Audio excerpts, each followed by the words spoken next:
Issues and Answers with Norman A. Carter Jr. I welcome America and all the inhabitants of this blue planet to this installment of Issues and Answers on WCEG Digital Media Enterprises Network, LLC. For all of you geniuses who still believe that the world is not blue and the world is not round, I hope you go back and view the wonderful pictures taken by the astronauts of Artemis 2. I just found it amazing that we can fly astronauts 700,000 miles into space and can predict to the minute when their flight capsule will touch down in the ocean.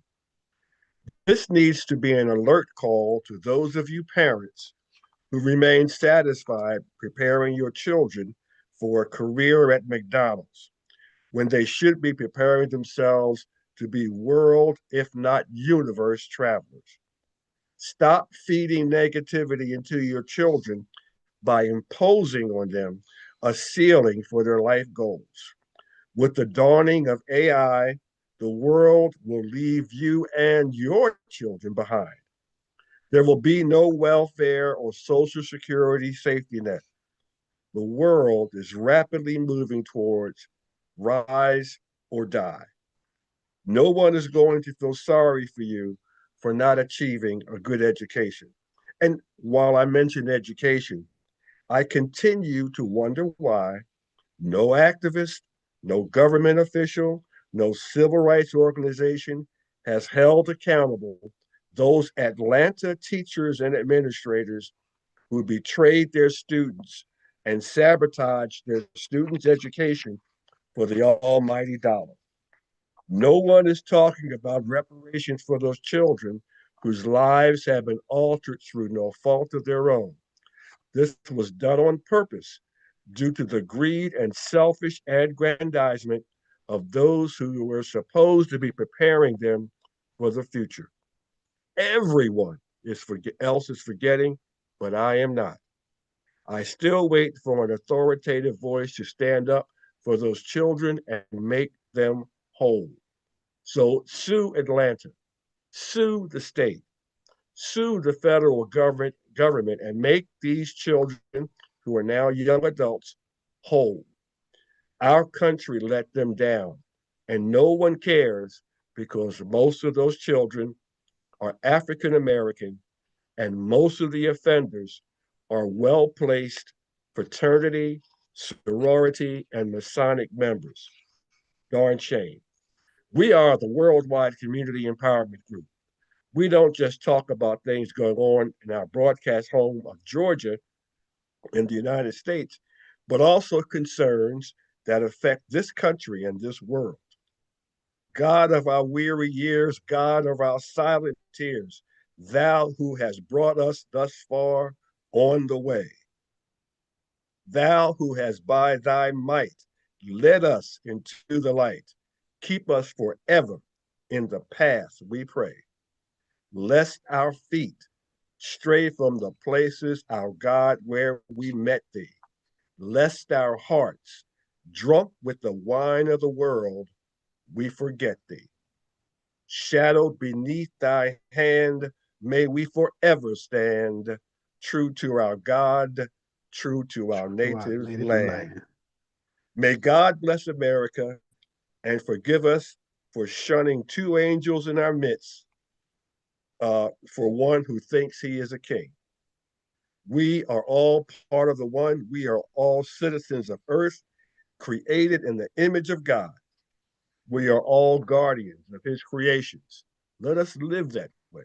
So whether you are in France, Russia, Guam, or Canada, understand that WCEG welcomes you and embraces your humanity. We are the Worldwide Community Empowerment Group. In the event you just stumbled over us, let me inform you about the many ways to access our programs. Log on to WCEGTalkRadio.com on your computer or mobile device. Click on the icon that says live. Watch us live on your smart TV. Access the WCEG channel on Roku, YouTube, Fanbase, Blue Sky, and Twitch. Watch us live on Facebook. and LinkedIn and all other social media platforms. If you missed the live broadcast, you may always view us on YouTube at any time after the airing of this broadcast. If you have Alexa, just say, Alexa, play WCEG Talk Radio. Download our free mobile app. Listen to us on any of our 12 podcast distribution platforms. Please understand that the topics and opinions are mine and my guests. Yes, never reflect, neither reflect the opinions of the staff or management of WCEG Digital Media Enterprises. So let's rock and roll. Will there be lessons learned today? I certainly hope so. Ladies and gentlemen, today my special guest is Mr. Benny Crane. And let me just give you a thumbnail sketch of his background, because if I gave you the full background, we would be here till another hour. Can't do that. Um, Mr. Crane is a responsible resident of South Fulton County since 1976. He's an entrepreneur, corporate leader, real estate investor, home builder, business leader, and community activist. He is the former chairman of the Public Private Housing Initiative for Fulton County government. He played a role in the formative years in the creation of the city of South Fulton, Georgia. He and his wife of 5 decades are the proud parents of 3 sons and the grandparents of 7 grandchildren and 2 great grandchildren. Mr. Crane, welcome to Issues and Answers. Thank you so much for that uh, arousing introduction. I appreciate it, Dr. Carter, for having me. It's a pleasure to be here, sir. Thank you so Thank much. you. Thank you. Don't make me a doctor. I'm only aspiring to be that. Well, listen, that's what I do. I elevate, okay? Hot That's dog. what I do. That's all right now. I'll take it. Yes, I'll sir. take it. Uh, uh, we're here to discuss your candidacy for the City Council, District 3 Right. of the city of South Fulton. Got a few questions. Feel free to elaborate as much as you like. We got an hour to do this, and this is your time to shine.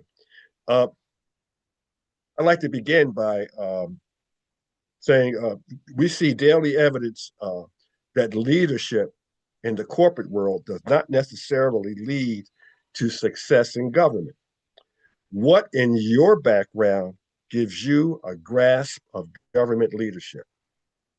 Well, I bring, my lived experiences to the table, being in corporate America, working on at a very high, well, not a very high level, at middle management for years before I became an entrepreneur. And I've been an entrepreneur for a very, very long time, running several companies very successfully in the insurance and financial services business. Also had the experience of being a developer and a home builder. Those are important facets in my body of work that speaks volumes to my understanding about smart economic growth and development. And being a community activist and having my ear to the tracks of what the needs of the community may be. And I know what they are. I know, the things that we have done well, and I know the areas where we need to improve. And improve we will, because I bring the level of experience from across sectors, whether it's corporate America, entrepreneurship, foundations, nonprofit sector. I've been there, done that. I understand the lay of the land, and I'll bring my experiences to bear to fight for the things that are right for our community and fight against those things that I think may be ill-conceived or poorly timed, so that our families can have a high quality of living. We have a secure and safe community. We have economic growth and development based on smart growth.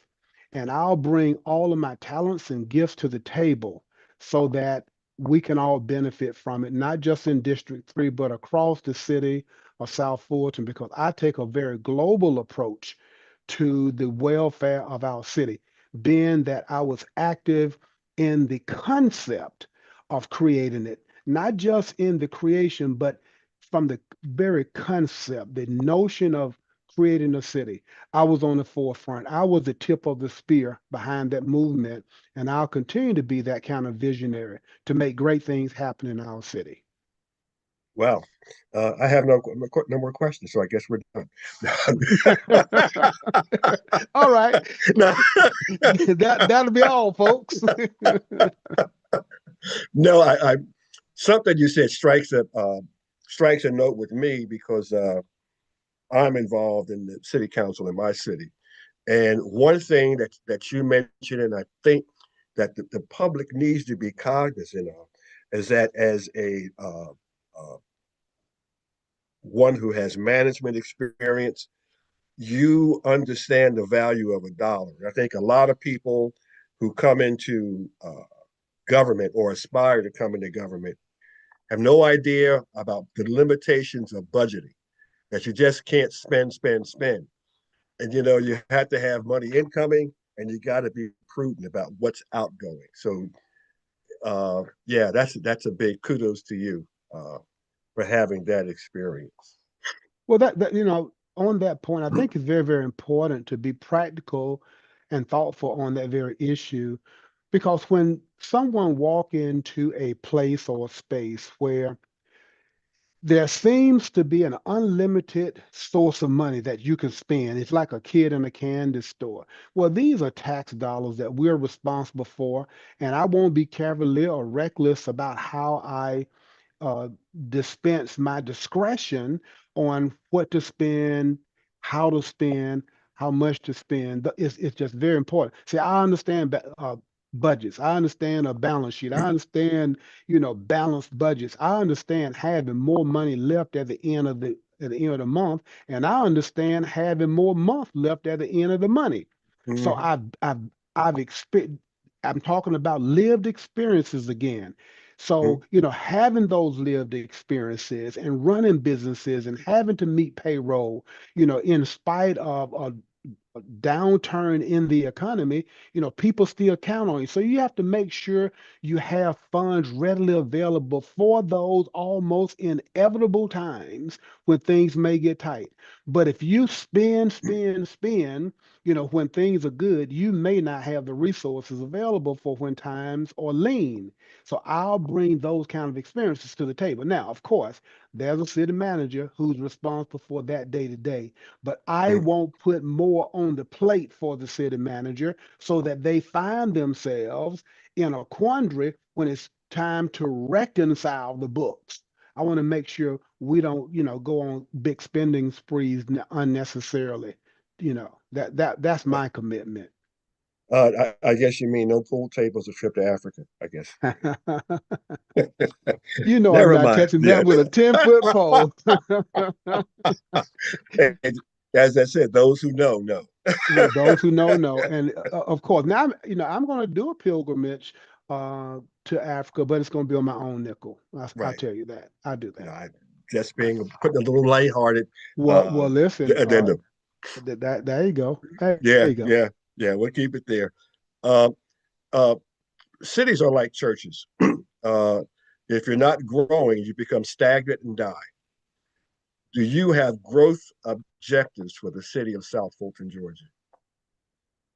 I tell you, in about every other conversation I have about this city, I always, you know, inject my catapult thinking. I ask a question, man.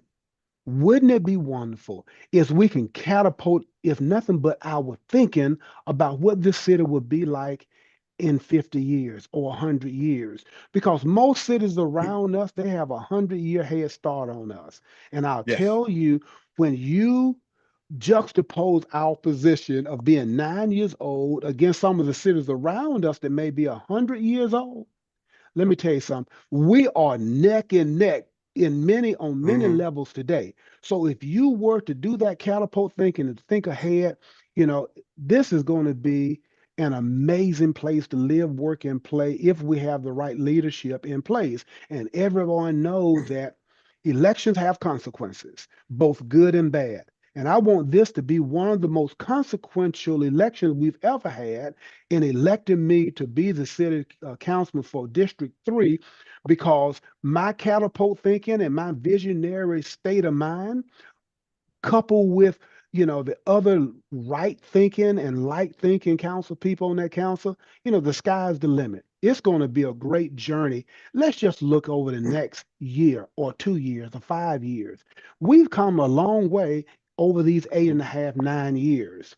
We're Mhm. building where we were not building. We are paving roads where we hadn't paved them in a while. We have redeveloped uh, sporting centers, like recreation centers all over the city when those things had fallen on great disrepair. If we can do this much in this little time, let's fast forward our Yeah, thinking. It's going to be amazing to see how we're going to grow. And I want to make sure we paint a picture so that we can have that on our vision board so we can always see where we mhm. are and where we would like to be and then be able to matriculate through that process and live those experiences in real time. I look forward to that.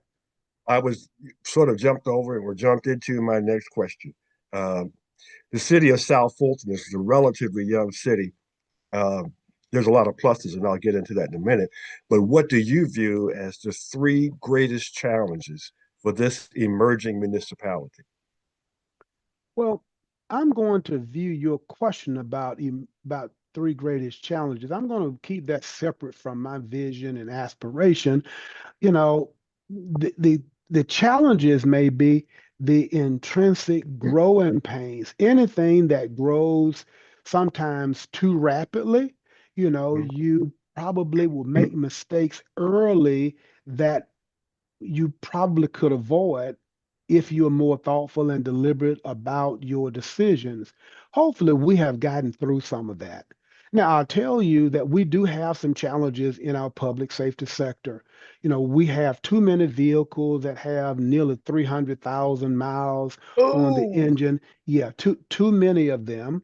And we just got to be thoughtful about how do we replace those units because now, mind you, if you have a vehicle with 250,000 miles or more, it is much more likely to cause you some delays because you broke down on the side of the road. However, if we have a robust maintenance plan in place, where those mhm. vehicles are being serviced, you can get, that kind of high mileage and still have a well-performing vehicle. So we got to make sure though, because it's time is too critical and time is too short for them to be on the side of the road waiting for a tow truck when someone is waiting for them to come to their rescue. So that's a challenge there on the police side. On the fire side, we have too many broken down units, trucks. Yes, we have invested in some trucks over the past few years, but what no one talks about is the fact that, yeah, we got some new ones, but we got some old ones that even as we speak are out of service. Sometimes they're in service with a prayer. I hope we make it there and back. Mm, So, and I don't want to accentuate on that to the extent that our citizens feel insecure and unsafe and wonder whether help is going to come. Let me assure you, help is coming. You dial 911 and help is on the way. And here's the third thing that I think is important. We got a lot of things that we need to build. It's going to cost a lot of money. We need a police headquarters, we need a fire training center, and we need a city hall. Well, the good news is the first two that I just mentioned, we have those funded through a bond issue. So those things are going to come, you know, as soon as we can get them there. We got to break mm, ground. We've already identified, the land. The land has been acquired. The bonds have been issued, but we just got to make sure we get on that path to make that happen. So getting there is going to take time. You can't wave a magic wand and those buildings are up and operational overnight. But that's a long, arduous process. But those are pain points. We got to get there. We need a city hall. We need a town center. We need a place to rally around, the place that we call downtown city of South Fulton. And we're excited about that. and we're looking forward to it. Yeah, you bring up a lot of points. One of the things that, and I guess I don't know whether it was talked about in your community or not, but right now, what just sort of educating the public a little bit before I get to the question. Uh, a lot of what makes cities thrive and grow and survive is funding from different sources. One of the sources of funding for cities, to a limited degree, comes from the state. Some comes from the federal government, and there's a movement now in the state government of Georgia to sort of limit how much funding cities can generate on their own, and that's by there's a big movement to cut property taxes. You're and what that will do in effect is causes cities to have to find other ways of raising funds for city services like you speak of. Um, has that come up for discussion among It's a your hot concern? topic, Yeah. but it's very rich of the state to want to limit cities' abilities to raise funds at the same time that they're talking about getting rid of property taxes. Property taxes happen to be the single largest source of revenue that any city has. And it's not just the city government, it is also school boards. You know, they get their money from property taxes. And if we get rid of that principal source, we'll be hurting for certain, no question Yeah. about it. So we've got to make sure we fight back. Now, I get it. Property taxes are the bane of existence for those seniors in particular who are on fixed income when they're in legacy communities where people are building bigger houses, many mansions, the property values increase, followed by increase in the property tax rate. Well, the rate may stay the same, but if the value goes up, their property tax bill goes up, and they're stressed by Mm-hmm. meeting those high demands of trying to just maintain, stability in that household. So we got to find some other sources other than putting growth and economic development on the backs of residential homeowners. And the way you do that, you have to create a, a wholesome work environment that's inviting to developers and builders to come in, and we can shift a larger percentage of property tax dollars and revenue to the commercial sector. And we don't have enough of that right now, but that's where the eye is pointed so that we can have some relief for homeowners. You see, you keep doing it. You stepped on my next question My goodness. because I was going to build. I was going to mention the need to attract uh, businesses within the community. I mean, you have Main Street of South Fulton is a striving community, but are there plans in your comprehensive plan to expand uh, uh, businesses and corporations to move into the city of South Fulton? Well, that is an excellent question if I were running for mayor, if I was concerned about the whole city. But Mm-hmm. fear not, I have a global approach. I can only be elected by the people who are registered to vote in the city of South Fulton. But again, my approach is very global. So we have to create an environment where the kinds of businesses that we want to come to South Fulton will be interested in coming to South Fulton. Now, you can't put everything anywhere. So we have to be very thoughtful about it. For instance, we're not going to have gas stations on every corner. I Woohoo! hope we're not going to have beauty shops and churches that consume the bandwidth in every shopping center. Uh, what I would like to see in our city, and maybe even in District 3, we need to build something. We have a problem in our community with big buildings. coming in. Those big long buildings, Hmm. normally called warehouses. I Right. would like to see some of those big buildings come to our city, but from a manufacturing standpoint of view, not a place Hmm. for distribution, because we have seen enough of that when South Fulton was only considered by the Fortune 500 and Fortune 100 companies that went north of I-20. The home office and the regional offices went north, but the distribution plants came south. I want us to build something.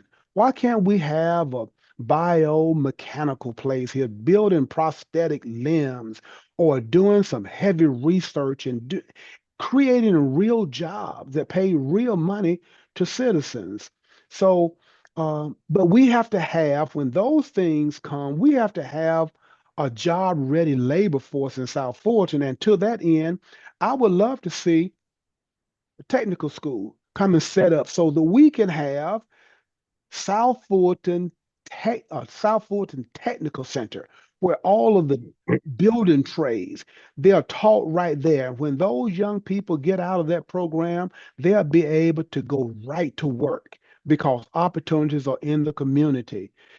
Teaching robotics, teaching plumbing, electrical, heating and air, roofing, you know, teaching phlebotomy, teaching folk how to go get a job in, the entry levels of the medical field, where there's never a shortage of opportunities coming down the pipe. So those are the kind of opportunities that I want to see our economic development team working to create the landscape so that those kinds of companies will feel that this is a soft place for them to land in the city of South Fulton.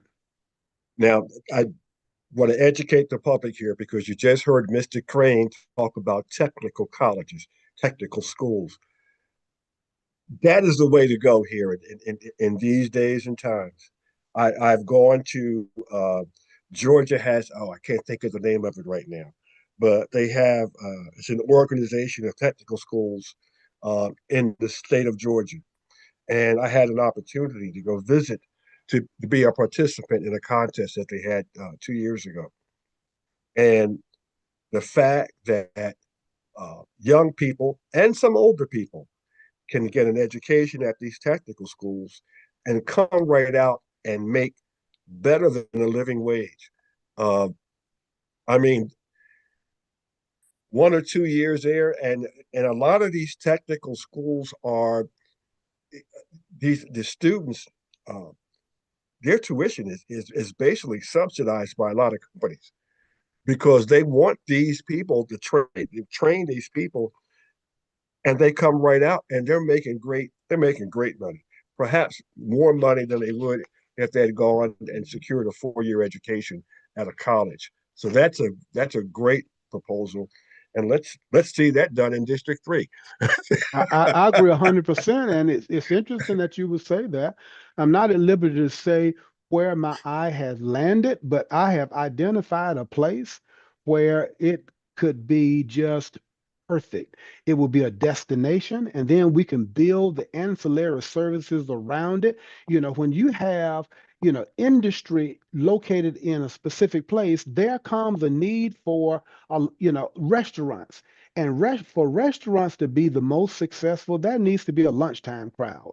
And no Mm-hmm. better lunchtime crowd than where you have businesses, where people Exactly. dwell. Yeah. So that's what I would like to see.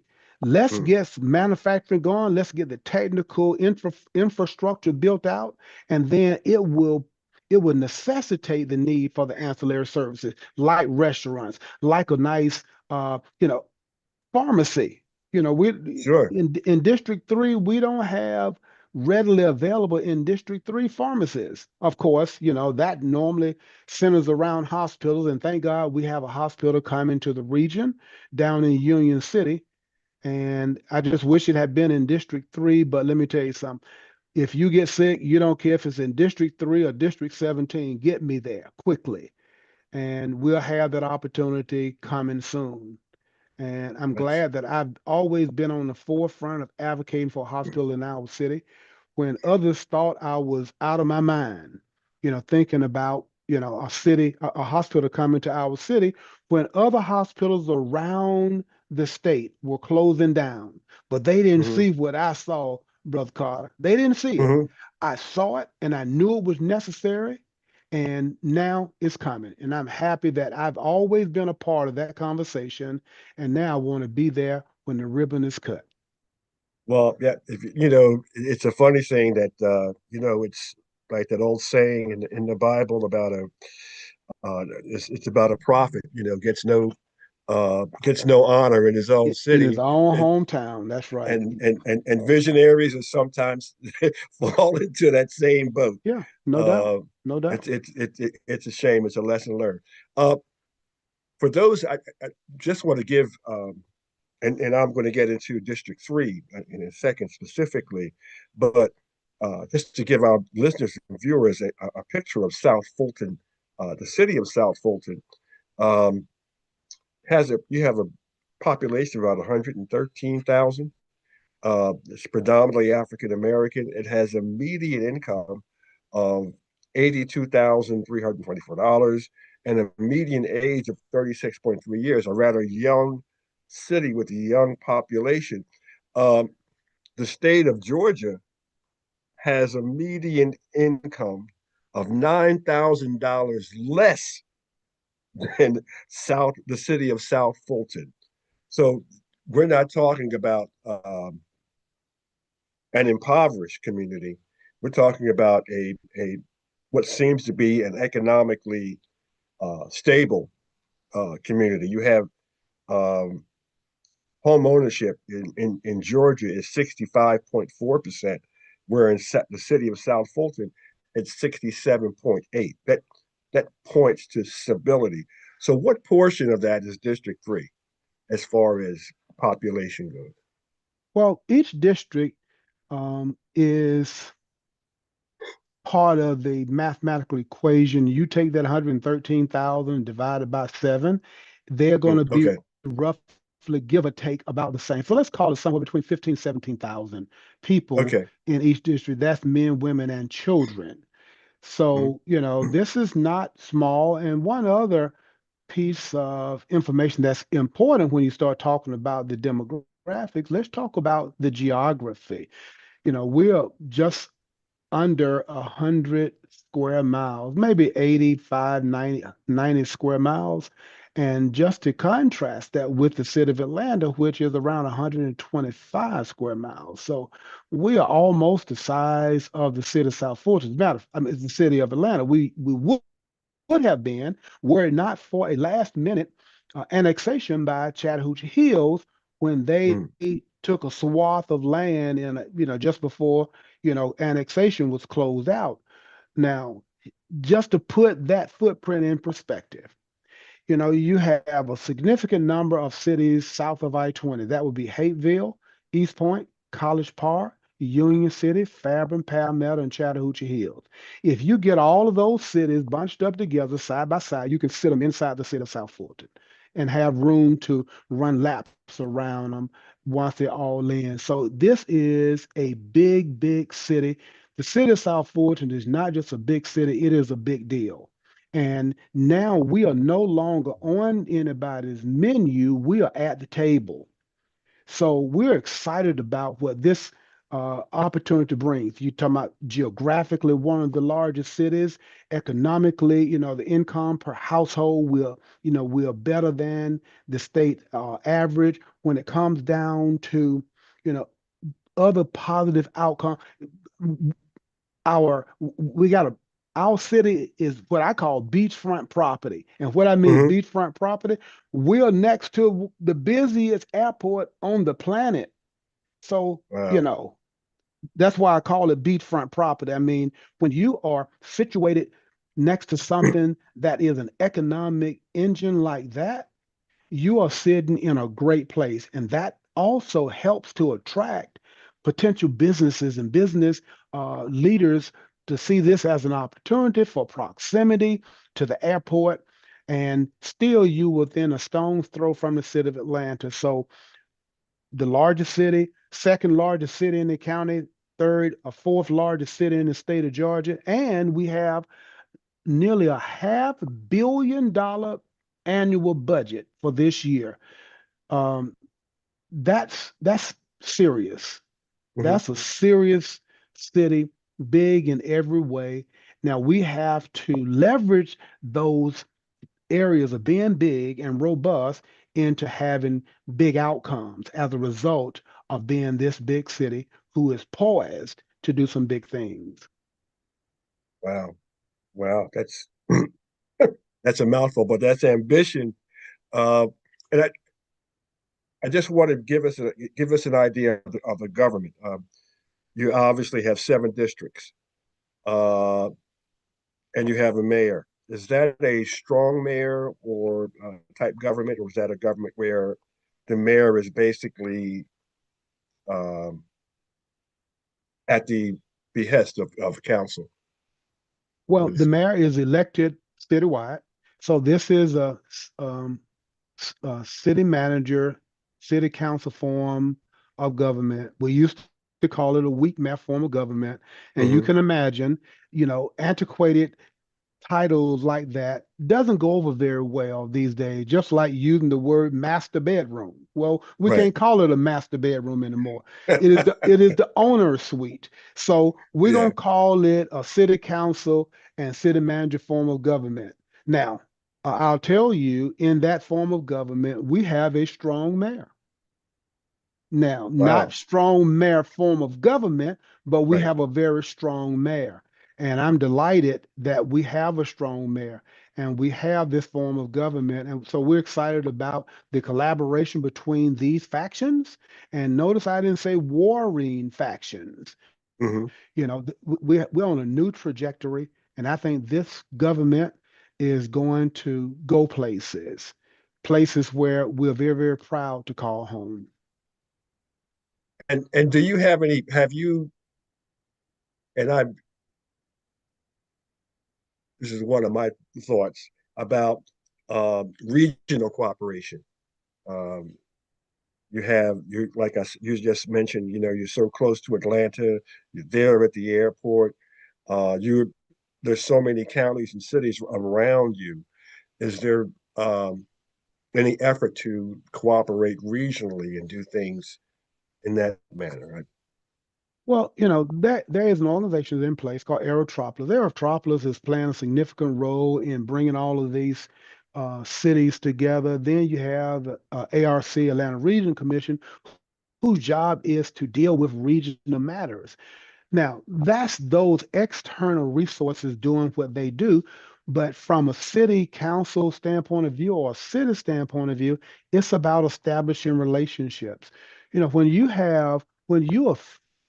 When the Hatfields and the McCoys live next door to each other and they're constantly tossing grenades over each other's fence, you're going to have chaos from beginning to end. So I'm delighted that we are forging or we have forged relationships as a city government, and individual council members and mayors, which they just had an association meeting with Black mayors recently, and delighted that our new mayor got a chance to go to that for the first time just last week. And this is where relationships are forged. And here's one reason that that's important. If you are the next door neighbor of a city, your property lines are contiguous. If you have good relationships, it's likely that if you have a thought about developing or building something, that your neighbor may find um, adversarial to their vision and plans. Let me just be plain. If you're considering bringing in a warehouse and it's right at the property line, it's in my back door, but it's in your front door, I'm going to have a conversation with you. What else can we do? Are there any other places that won't cause harm over here and still be of mutual benefit? Relationships are important. And and I'm happy to tell you that Benny Crane, as an individual private citizen, I have relationships with many, many of the council members in the surrounding cities and their mayors, to the extent that I can call on them at any time. And when I call them, they take my call and I take theirs.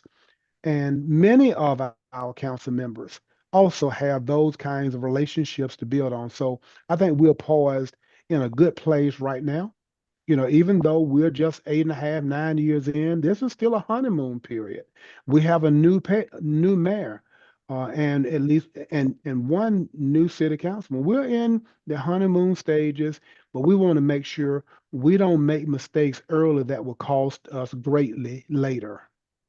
I you mentioned one thing, and I hope the citizens who are listening don't take that for granted, because how many people running for council anywhere are aware of the importance of an organization like ARC? And you mentioned a great thing, that these are avenues not just for what they do and what they're proposing. You get a global view, but great venues for networking, and establishing the relationships. And I think a lot of citizens don't realize the importance. I mean, you already have a heads up in that uh, in that area, and that is so important to be able to get on the phone and call up and meet with people. And a lot of things I in my own life, as far as coming into council, I've seen that where uh, a lot of not huge, great things, but some of the little things that people need in the community come about because the result of a conversation with one person to another, coming to an understanding and saying, we can do that. And we can do that very quickly by doing this, this, and this. So, yeah, uh, you are, Relationships matter, right? yeah, you are, I think, far ahead. And I'm not campaigning for you, believe me, but that type of thinking is exceeds some people I know who consider themselves candidates for government positions. Well, we're getting close to the end of our program. Mr. Crane, would you like to just expound on a little bit on your views for District 3? Sure. Let me just now talk. We talked earlier about the three pain points, but let me just talk about just three key topics that I want to take care of. I want to be able to get on top of on day one because, you know, I'm running for the unexpired term of the formal council person. So I have about 18 months to get some work done. So between now and November of next year, well, to the end of next year, the next election will be November 2027. But over the next 18 months, three things I want to accomplish. There are too many schools in our city, not just in the district, but too many schools in our city that don't have sidewalks around the schools. And Mm, that's a significant concern because we talk about uh, safety in our neighborhoods, and we have speeding cameras around those schools. But when you have speeding cameras to slow cars down and you don't have sidewalks to keep the children out of the street, I think that's a contradiction. I think sidewalks and street cameras ought to be running in tandem with one another. So I want to make sure that our children can walk safely from school or through their community without having safety concerns, and their parents will be able to have some sense of security that their children will be able to traverse those sidewalks safely. So I want to make sure we get that done over the next 18 months. And then secondly, according to many of the police, if not all of the police officers and first responders, whether it's police or fire, they have one common concern. They have many concerns, but this one is in common, is that particular with police, they have to go out and come to our rescue. Sometimes they're responding to domestic violence cases, which are known to be some of the most difficult cases to go out on. They're the most dangerous. And they have to go down too many dark streets. Street lights are inadequate. They may be the old sodium light fixtures, or there may mm. be a new LED light fixture that is in disrepair, but too many dark streets. So let's light up our city so that our police and firemen, those brave men and women, don't have to come to our community to see about us and face unnecessary risk. It's risky enough in the daylight of during the day, but it's Mhm. unnecessary for them to have to go down dark streets unaware of what they're getting into. Those are risks that we don't want to subject our men and women to. And another one is smart economic growth. We have to be very thoughtful, very deliberate about what we want our city to look like. Here's one thing that I will not co-sign. We're not going to have gas stations on every corner. We're not going to disrupt our community. We are a big city, so there's enough land to go around, even though God ain't making no more. We have what we have. And if there's a gas station there now, well, then we're going to try to make sure we modernize those to make sure they have the cutting edge technology. You got tap to pay at the pumps. Want to make sure that, their lead product is not beer and vaping equipment Mhm. to make sure we have a quality community. But equally important on the economic development side, I want to make sure we attract businesses that build.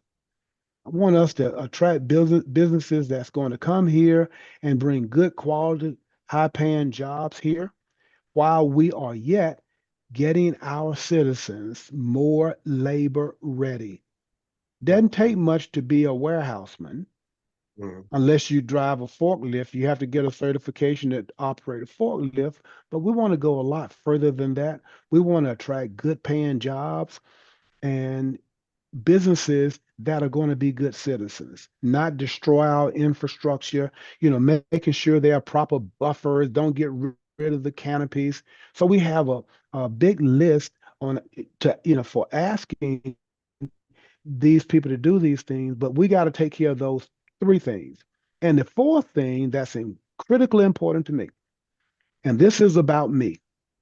I don't need to have a council meeting for me to be ethical, accountable, and transparent. Our city, our citizens deserve it, and I'll be that. I won't become that because I am that. I will be that because that's who I am now. Too often we've had some accountability and transparency issues, and I make that pledge and commitment. I will bring the best Benny Crane, one who will listen, who will act, and who will deliver. And I promise you this, I make you proud. Wow. Wow. This is one of the most enjoyable conversations I've had with an aspiring government official in quite a while. Mr. Crane, I really, really thank you so much for joining us. And hopefully, I'll be seeing you in Savannah one of these I'll be at pretty the next soon. one. I'll All be at right. the I'll be there. Look forward to it. By the way, when is it? When is election day for The you? election is May 19th. Okay. We're just a couple weeks away from early voting. And so it's important that we get ready to get out and vote and not just vote, but vote for Benny Crane, the one that is ready to go to work. And I have relationships with council members there, so I don't have to kind of forward relationships. Relationships are there. So I just encourage people to go to the polls and cast your vote. I would also encourage them if they had any questions that did not get answered today, visit us on the web. Go to bennycrane.com and lodge a question. There's a contact number. And here's what I want to leave with the people, Brother Carter. We have some big issues that we face as a city. We got big issues that's going to be a very heavy lift, like building, um, you know, police headquarters and fire training center and city hall and doing all the other things that we got to do. These are heavy lifts, and I get it. But here's what and I want everybody to know. With these heavy lifts, everybody knows that it takes a crane to lift a heavy load. And my name is Benny Crane, and I want to be your city councilman. Thank you. I love that. And just as a reminder, folks, April 27th begins early voting. Uh, This is not the time to sit on the sidelines and wonder what everybody else is doing. This is a time that we all need to be involved. So please, please, please vote. And sir, would you give us your website one more time? It is very easy. It's my first and last name, bennycrane.com. Okay. Thank you so much, sir, for being a part of WCEG. And we do wish you the best of luck, sir. Thank you so much. It's been my pleasure to be with you, my brother. And until the next time, stay well. Sure enough. Same to you, sir. Thank you. Appreciate it. Ladies and gentlemen, I'd like to thank all of you who consistently listen to Issues and Answers on the WCEG Digital Enterprise Network. Uh, it seems, though, based on recent numbers that we've been able to attain, that viewership is growing. You're learning, I hope, and we are informing you in a way that you would like to be informed. I'd like to close out with uh, some current statements. First of all, thanking Mr. Benny Crane for joining us on this broadcast to further inform the members of District 3, City of South Fulton. You may remember that weeks ago, I challenged all who are running for office in the state of Georgia, even the United States of America. Please feel free to join us on WCEG. We be, we'll be glad to have you expound on your political platform and inform the citizens just what you are all about. Well, here's what I'm about. Several years ago, I stated on this program and on Facebook my opinion of presidential candidate Donald Trump during his first campaign for the president of the United States.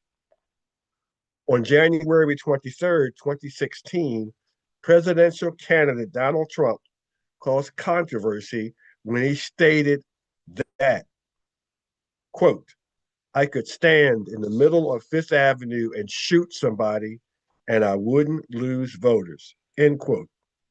You know what? He wasn't lying. He was not lying at all. He wasn't even exaggerating. But this immediately reminded me of the movie The Omen. I talk about this often. Damien Thorne, same initials DT, the main character was a child of a well to do, politically placed parents. He was an agent of the devil. From childhood, he imposed havoc and injury to anyone he deemed a threat or would impede his ascension to political power.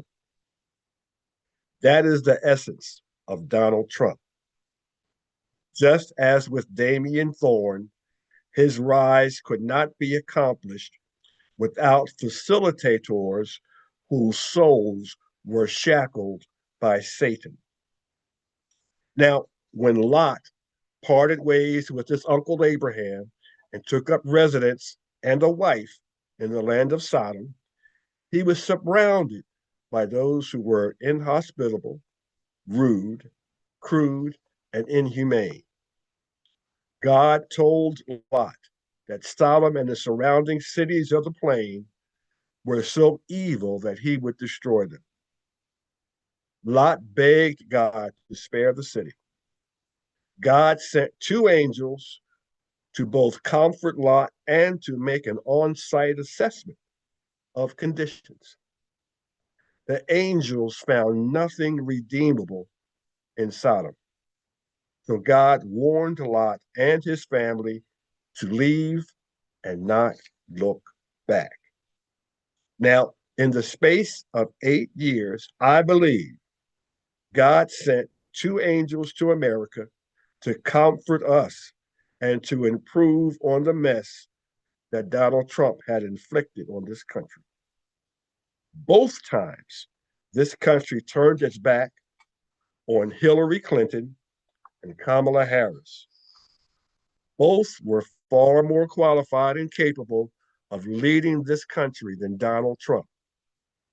But barbershop geniuses, emphasizing those barbershop geniuses, I'm sure you remember who I'm talking about, belittled former President Barack Obama and voiced their malignant misogyny towards two qualified women. Once again, I must speak to my faux Christians, that's FAUX, Christian geniuses, who believe that women should be humble and closed mouthed. Timothy 1, chapter 2, verses 11 through 13 have become the motto for faith based misogynists for 2,000 years. Those who know little about biblical history ascribe the books of Timothy to the apostle Saul, also known as Paul. Paul was likely dead when this book was written. It is among several noted by scholars as the disputed books of Paul. They were written by disciples of Paul, not disciples of Jesus, nor Jesus himself, but ultra conservative students of a deceased Paul. Yet, most jackleg preachers don't preach that because they don't know that. Therefore, they pass on information and tradition that is the antithesis of the teachings of Yeshua HaMashiach ben Elohim. Thus, even evangelicals move to support a proven sex pervert and sex abuser over honorable women. Thus, this weekend, the Pope of the Catholic Church prayed for relief from this plague that Donald Trump has visited upon this world. Sheltering of sexual predators, using airplanes to shoot and kill unarmed people in the Caribbean Sea, whom Trump suspected as being drug dealers. The bombing of Iran, not because of an imminent threat, but because he wants to control trade and oil moving through that area. One of America's, I'll say it again, one of America's first bomb strikes was at a school with over 100 children and adults. Let me repeat that because some of you don't want to hear it. One of America's first bomb strikes was at a school in Iran with over 100 children and adults. We continue to bomb bridges and buildings occupied by civilians. None of these are godly endeavors in pursuit of peace. All are war crimes.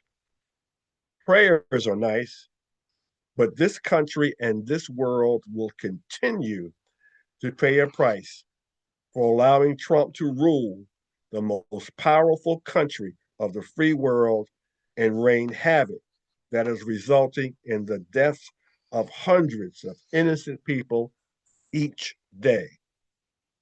He has threatened to wipe out an entire civilization. That's genocide. That is what Hitler tried to do. When we compared Trump to Hitler, y'all didn't want to hear that, did you? It's a fact. We have embraced the demon, and that will bring us to a similar end as pre-World War II Germany and Japan. But perhaps this will precipitate a cleansing that this country needs. Stony, the road we trod, bitter, the chastening rod. There will be no easy exit from this. Quote, we have come over a way that with tears have been watered. We have come treading our path through the blood of the slaughter. Out from the gloomy past till we now stand at last, where the bright gleam of our bright star is cast. End quote. That bright star is the collective redeeming of this country through the power of the Son of God, whose name I will not transliterate, because in his name, given to him by his Father in heaven, it is said to make angels bow and Satan flee. His name is sacred. His power is everlasting. Yeshua HaMashiach ben Elohim, our Savior, our bright star. Please forgive us for turning our backs on you and save us from ourselves. We allowed this to happen, and we are eternally sorry. Amen. Now, the OJs had a song years ago, and some of you, all of you, need to play this song, find it online, listen to the words. The name of that song is When the World is at Peace, Will We Still Be in One Piece? The OJs. This is Norman A. Carter Jr. on Issues and Answers on the WCEG Digital Media Enterprise Network. I thank all of you for joining us today. We will see you again with Godspeed in 2 weeks.